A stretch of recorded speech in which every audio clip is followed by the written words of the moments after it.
তুমি চিন্তা করো, তুমি এলাকার একজন ভালো স্টুডেন্ট বা যারা এইচএসসি তে ভালো রেজাল্ট করছে বা অনেক বাপ মার খুব স্বপ্ন ছেলে মেডিকেলে পড়বে, তুমি কিন্তু ওই ছেলেটা এক্সপেকটেশন প্রেশার, এটা বাংলাদেশের অ্যাডমিশন সেগমেন্টে সবাই বলবে পর পর এ আমার কোর্স কর, আমার বই পড়, বাট মেন্টাল অ্যাসপেক্টটা কেউ বলে না। আমি তোমাদেরকে মেন্টাল অ্যাসপেক্টটা বলি।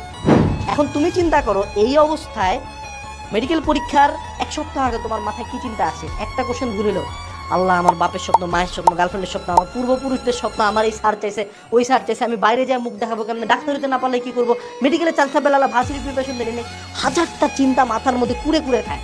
এক্সপেকটেশনের প্রেশার। আমি আমার ঘাড়ে 170 কেজি দিয়ে স্কোয়াট মারছি, হ্যাঁ, কিন্তু আমার উপর সবচেয়ে ভারী ছিল এক্সপেকটেশনের প্রেশার। এটা নেওয়া যায়, তো আমি এক্সপেকটেশনের প্রেশারে কাজ হয়ে গেছিলাম। এই জন্য মেডিকেলের রেজাল্ট হওয়ার পরে একটা আমার সলিমুল্লাহ মেডিকেল হলে মিষ্টি খাওয়াই বেড়াবে, আমি সেইটা না খাওয়াই বাথরুমের মধ্যে দরজা লাগাইতে পানি ছাড়া দিয়ে কাঁদছি জোরে জোরে। আমার বন্ধু জিহাদকে জিগায়ও কেন, কারণ তারা পরেও আমাকে অনেক স্যার বলছে কি আনাস তোমার ডিএমসিতে হলে না। সবশেষে একটা কথা বলি, এইরকম কোনো মানে মুখ খারাপ হয়ে যাচ্ছে এই স্টার বাচ্চাদের কথা শুনবা না। এরা তোমাকে এক্সপেকটেশনের প্রেশার দিয়ে যাবে। এক্সপেকটেশনের প্রেশার নেওয়ার দরকার নেই। তুমি কারো ড্রিম পূরণ করার জন্য জন্ম হয় না তোমার কোনো স্যারের তোমার নাম বেঁচে খাইতে হবে না, তোমার বাপ মায়ের তোমার মানে এমন কোনো নাই যে তুমি ডাক্তারি চান্স না পেলে তারা মরে যাবে। রিল্যাক্স থাকো, বিলিভ ইন ইউর সেলফ। তুমি মেডিকেলে কেন চান্স পাইতে চাও কোশ্চেন যদি করি, উত্তর দিবে আমি আমার জন্য চান্স পাইতেছি, তাহলে দেখবো চান্স পাইছো।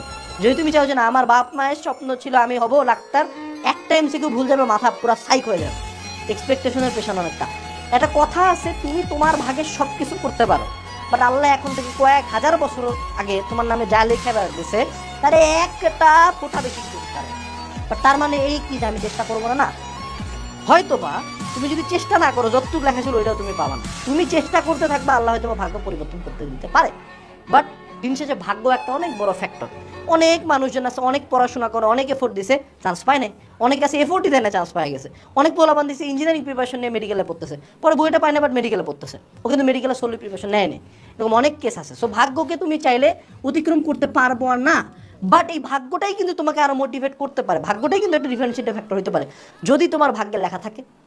হইতে পারে তোমার ভাগ্যে লেখা আছে কিন্তু তুমি পরিশ্রম করো নাই, ইনাফ পরিশ্রম করো দেখে চান্সটা পাও নাই, দ্যাটস ইট। অথবা হইতেও এমনও পারে যে ভাগ্যে লেখা ছিল মাগার তুমি পরিশ্রম করো নাই, অথবা ভাগ্যে লেখা ছিল না বাট ইনাফ পরিশ্রম করছে, আল্লাহ দয়া করে দিয়ে দিছে। এটাই তো ভাগ্য। তো ভাগ্যের উপরেও বিশ্বাস রাখতে হবে। আমরা আমাদের ভাগ্যের সর্বোচ্চ করে যাব, সৃষ্টিকর্তা তার ভাগ্যে যতটুক যদি তার দয়া হয় দিবে।